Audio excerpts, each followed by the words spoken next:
Matius pasal 11. Setelah Yesus selesai berpesan kepada ke-12 muridnya, pergilah ia dari sana untuk mengajar dan memberitakan Injil di dalam kota-kota mereka.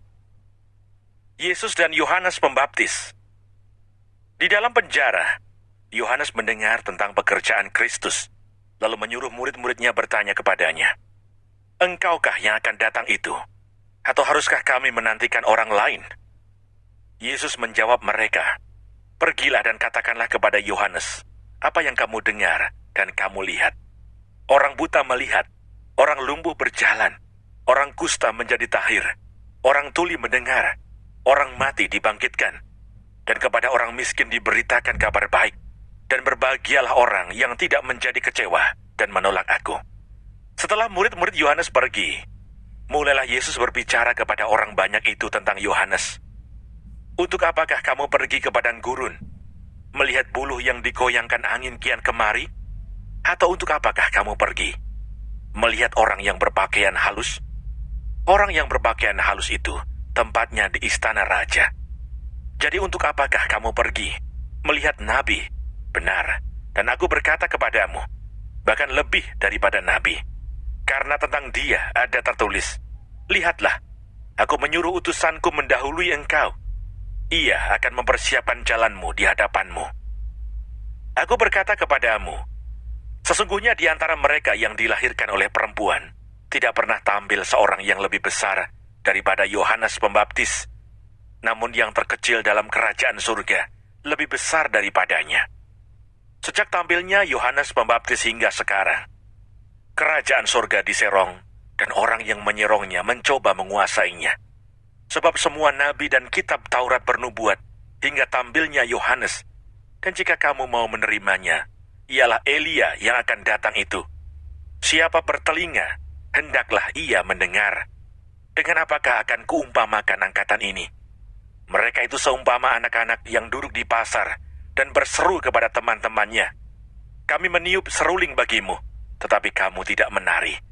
Kami menyanyikan kidung duka, tetapi kamu tidak berkabung.'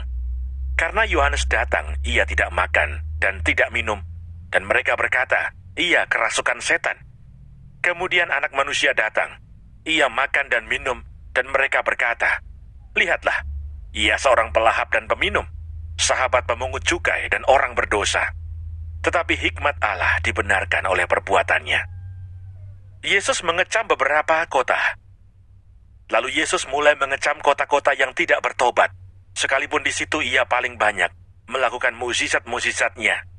"Celakalah engkau Korazim, celakalah engkau Betsaida, karena jika di Tirus dan di Sidon terjadi mukjizat-mukjizat yang telah terjadi di tengah-tengah kamu, sudah lama mereka bertobat dan berkabung. Tetapi aku berkata kepadamu, pada hari penghakiman, tanggungan Tirus dan Sidon akan lebih ringan daripada tanggunganmu. Dan engkau Kapernaum, apakah engkau akan dinaikkan sampai ke langit? Tidak, engkau akan diturunkan sampai ke dunia orang mati. Karena jika di Sodom terjadi mukjizat-mukjizat yang telah terjadi di tengah-tengah kamu, kota itu tentu masih berdiri sampai hari ini. Tetapi aku berkata kepadamu, pada hari penghakiman, tanggungan negeri Sodom akan lebih ringan daripada tanggunganmu." Ajakan Juru Selamat. Pada waktu itu berkatalah Yesus, "Aku bersyukur kepadamu Bapa, Tuhan langit dan bumi, karena semuanya itu engkau sembunyikan bagi orang bijak dan orang pandai, tetapi engkau nyatakan kepada orang kecil. Ya Bapa, itulah yang berkenan kepadamu. Semua telah diserahkan kepadaku oleh Bapakku, dan tidak seorang pun mengenal anak selain Bapa, dan tidak seorang pun mengenal Bapa selain anak, dan orang yang kepadanya anak itu berkenan menyatakannya. Marilah kepadaku, semua yang letih lesu dan berbeban berat. Aku akan memberi kelegaan kepadamu. Pikulah kuk yang kupasang dan belajarlah padaku, karena aku lemah lembut dan rendah hati, dan jiwamu akan mendapat ketenangan. Sebab kuk yang kupasang itu enak, dan bebanku pun ringan."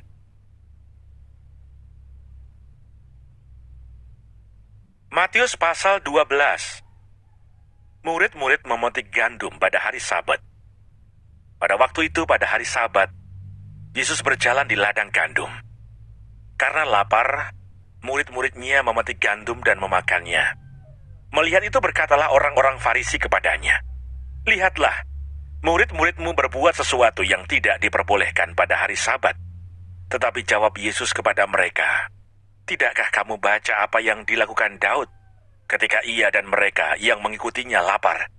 Bagaimana ia masuk ke dalam rumah Allah, dan bagaimana mereka makan roti sajian yang tidak boleh dimakan, baik olehnya maupun oleh mereka yang mengikutinya, kecuali oleh imam-imam? Atau tidakkah kamu baca dalam kitab Taurat bahwa pada hari-hari Sabat, imam-imam melanggar hukum Sabat di dalam bait Allah, namun tidak bersalah? Aku berkata kepadamu, di sini ada yang melebihi bait Allah. Jika memang kamu mengerti maksud firman ini, yang ku kehendaki ialah belas kasihan dan bukan persembahan. Tentu kamu tidak menghukum orang yang tidak bersalah, karena Anak Manusia adalah Tuhan atas hari Sabat." Yesus menyembuhkan orang pada hari Sabat. Setelah pergi dari sana, Yesus masuk ke rumah ibadat mereka. Di situ ada seorang yang mati sebelah tangannya. Mereka bertanya kepadanya, "Bolehkah menyembuhkan orang pada hari Sabat?" Maksud mereka ialah supaya dapat mempersalahkan dia. Tetapi Yesus berkata kepada mereka, "Jika seorang dari antara kamu mempunyai seekor domba, dan domba itu terjatuh ke dalam lubang pada hari Sabat, tidakkah ia akan menangkapnya dan mengeluarkannya? Bukankah manusia jauh lebih berharga daripada domba? Karena itu boleh berbuat baik pada hari Sabat." Lalu kata Yesus kepada orang itu, "Ulurkanlah tanganmu." Dan ia mengulurkannya. Maka pulihlah tangannya itu, dan menjadi sehat seperti tangannya yang lain. Lalu keluarlah orang-orang Farisi itu, dan bersekongkol untuk membunuh dia. Tetapi Yesus mengetahui maksud mereka, lalu menyingkir dari sana. Yesus hamba Tuhan. Banyak orang mengikuti Yesus dan ia menyembuhkan mereka semuanya. Ia dengan keras melarang mereka memberitahukan siapa dia, supaya genaplah firman yang disampaikan oleh Nabi Yesaya. "Lihatlah, itu hambaku yang kupilih, yang kukasihi, yang kepadanya jiwaku berkenan. Aku akan menaruh rohku ke atasnya, dan ia akan memaklumkan hukum kepada bangsa-bangsa. Ia tidak akan berbantah dan tidak akan berteriak, dan orang tidak akan mendengar suaranya di jalan-jalan. Bulu yang patah terkulai tidak akan diputuskannya, dan sumbu yang pudar nyalanya tidak akan dipadamkannya, sampai ia menjadikan hukum itu menang. Dan padanya lah bangsa-bangsa akan berharap." Yesus dan Beelzebul. Kemudian dibawalah kepada Yesus seorang yang kerasukan setan. Orang itu buta dan bisu. Lalu Yesus menyembuhkannya, sehingga si bisu itu berkata-kata dan melihat.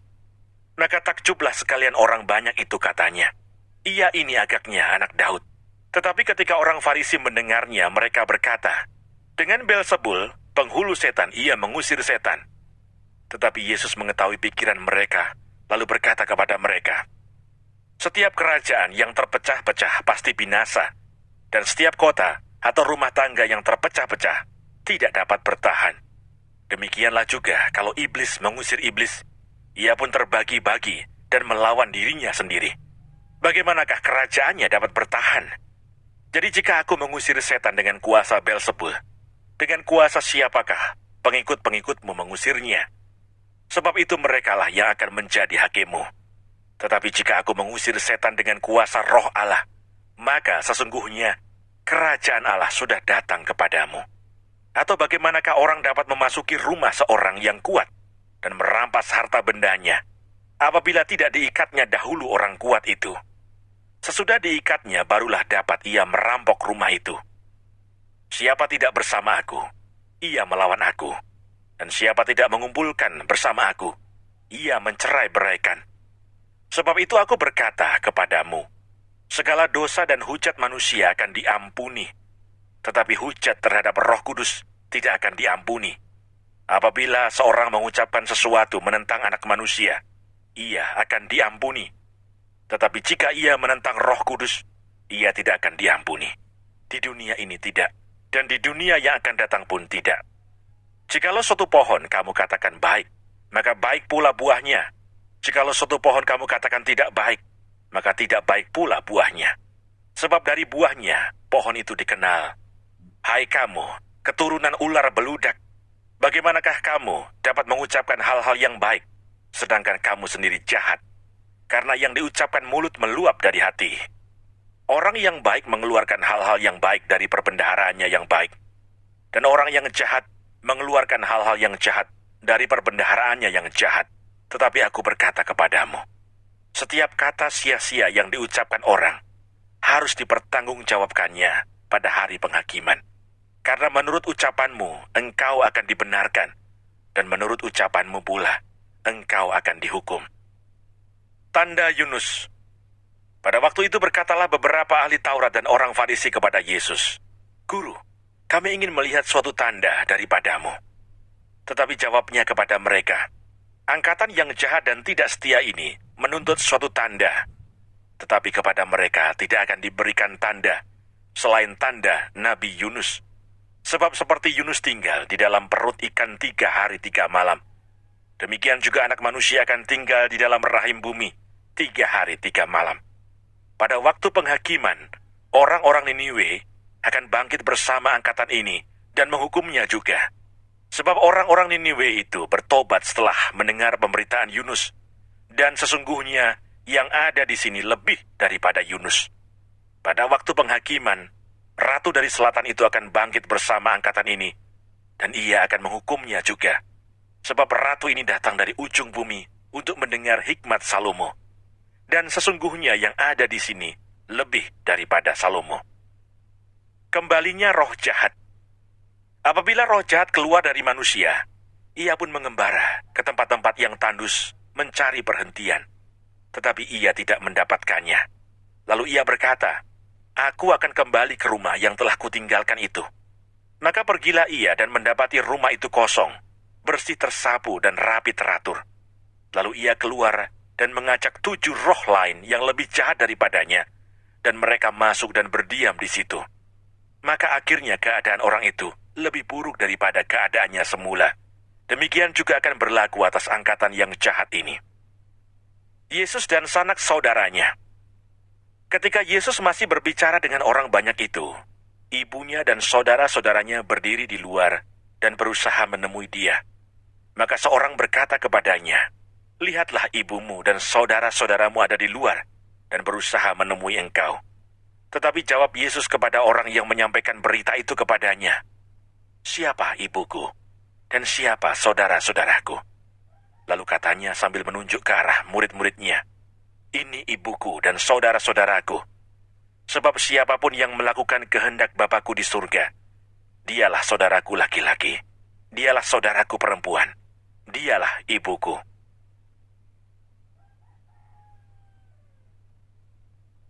Matius pasal 13. Perumpamaan tentang seorang penabur. Pada hari itu keluarlah Yesus dari rumah itu dan duduk di tepi danau. Maka datanglah orang banyak berbondong-bondong, lalu mengerumuni dia, sehingga ia naik ke perahu dan duduk di situ. Sedangkan orang banyak semuanya berdiri di pantai. Dan ia mengucapkan banyak hal dalam perumpamaan kepada mereka, katanya, adalah seorang penabur keluar untuk menabur. Pada waktu ia menabur, sebagian benih itu jatuh di pinggir jalan. Lalu datanglah burung dan memakannya sampai habis. Sebagian jatuh di tanah yang berbatu-batu, yang tidak banyak tanahnya. Lalu benih itu pun segera tumbuh karena tanahnya tipis. Tetapi sesudah matahari terbit, layulah ia dan menjadi kering karena tidak berakar. Sebagian lagi jatuh di tengah semak duri. Lalu makin besarlah semak itu dan menghimpitnya sampai mati. Dan sebagian jatuh di tanah yang baik lalu berbuah. Ada yang 100 kali lipat, ada yang 60 kali lipat, ada yang 30 kali lipat. Siapa bertelinga hendaklah ia mendengar. Maka datanglah murid-muridnya dan bertanya kepadanya, mengapa engkau berkata-kata kepada mereka dalam perumpamaan? Jawab Yesus, kepadamu diberi karunia untuk mengetahui rahasia kerajaan surga, tetapi kepada mereka tidak. Karena siapa yang mempunyai, kepadanya akan diberi, sehingga ia berkelimpahan. Tetapi siapa yang tidak mempunyai, apapun juga yang ada padanya akan diambil daripadanya. Itulah sebabnya aku berkata-kata dalam perumpamaan kepada mereka. Karena sekalipun melihat, mereka tidak melihat. Dan sekalipun mendengar, mereka tidak mendengar dan tidak mengerti. Maka pada mereka genaplah nubuat Yesaya yang berbunyi, "Kamu akan mendengar dan mendengar, namun tidak mengerti. Kamu akan melihat dan melihat, namun tidak menanggap. Sebab hati bangsa ini telah menebal, dan telinganya berat mendengar, dan matanya melekat tertutup, supaya jangan mereka melihat dengan matanya, dan mendengar dengan telinganya, dan mengerti dengan hatinya, lalu berbalik sehingga aku menyembuhkan mereka. Tetapi, berbahagialah matamu karena melihat, dan telingamu karena mendengar. Sebab aku berkata kepadamu, sesungguhnya banyak nabi dan orang benar ingin melihat apa yang kamu lihat, tetapi tidak melihatnya, dan ingin mendengar apa yang kamu dengar, tetapi tidak mendengarnya. Karena itu, dengarlah arti perumpamaan penabur itu. Kepada setiap orang yang mendengar firman tentang kerajaan surga, tetapi tidak mengertinya, datanglah si jahat dan merampas yang ditaburkan dalam hati orang itu. Itulah benih yang ditaburkan di pinggir jalan. Benih yang ditaburkan di tanah yang berbatu-batu ialah orang yang mendengarkan firman itu dan segera menerimanya dengan gembira. Tetapi ia tidak berakar dan tahan sebentar saja. Apabila datang penindasan atau penganiayaan karena firman itu, orang itu pun segera murtad. Yang ditaburkan di tengah semak duri ialah orang yang mendengar firman itu. Lalu kekhawatiran dunia ini dan tipu daya kekayaan menghimpit firman itu, sehingga tidak berbuah. Yang ditaburkan di tanah yang baik ialah orang yang mendengar firman itu dan mengerti, dan karena itu ia berbuah. Ada yang 100 kali lipat, ada yang 60 kali lipat, ada yang 30 kali lipat. Perumpamaan tentang lalang di antara gandum. Yesus membentangkan suatu perumpamaan lain lagi kepada mereka, katanya, hal kerajaan surga itu seumpama orang yang menaburkan benih yang baik di ladangnya. Tetapi pada waktu semua orang tidur, datanglah musuhnya menaburkan benih lalang di antara gandum itu, lalu pergi. Ketika gandum itu tumbuh dan mulai berbulir, nampak jugalah lalang itu. Maka datanglah hamba-hamba tuan ladang itu kepadanya dan berkata, "Tuan, bukankah benih baik yang Tuan taburkan di ladang Tuan? Dari manakah lalang itu?" Jawab tuan itu, "Seorang musuh yang melakukannya." Lalu berkatalah hamba-hamba itu kepadanya, "Jadi maukah Tuan supaya kami pergi mencabut lalang itu?" Tetapi ia berkata, "Jangan, sebab mungkin gandum itu ikut tercabut pada waktu kamu mencabut lalang itu. Biarkanlah keduanya tumbuh bersama sampai waktu menuai. Pada waktu itu aku akan berkata kepada para penuai, kumpulkanlah dahulu lalang itu, dan ikatlah berberkas-berkas untuk dibakar. Kemudian kumpulkanlah gandum itu ke dalam lumbungku." Perumpamaan tentang biji sesawi dan ragi. Yesus membentangkan suatu perumpamaan lain lagi kepada mereka, katanya, hal kerajaan surga itu seumpama biji sesawi yang diambil dan ditaburkan orang di ladangnya.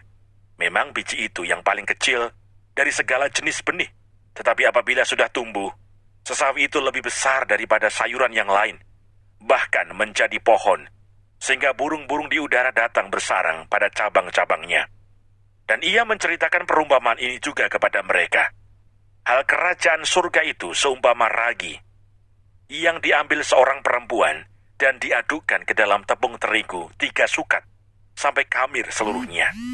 Semuanya itu disampaikan Yesus kepada orang banyak dalam perumpamaan, dan tanpa perumpamaan suatu pun tidak disampaikannya kepada mereka, supaya genaplah firman yang disampaikan oleh Nabi. Aku mau membuka mulutku, mengatakan perumpamaan.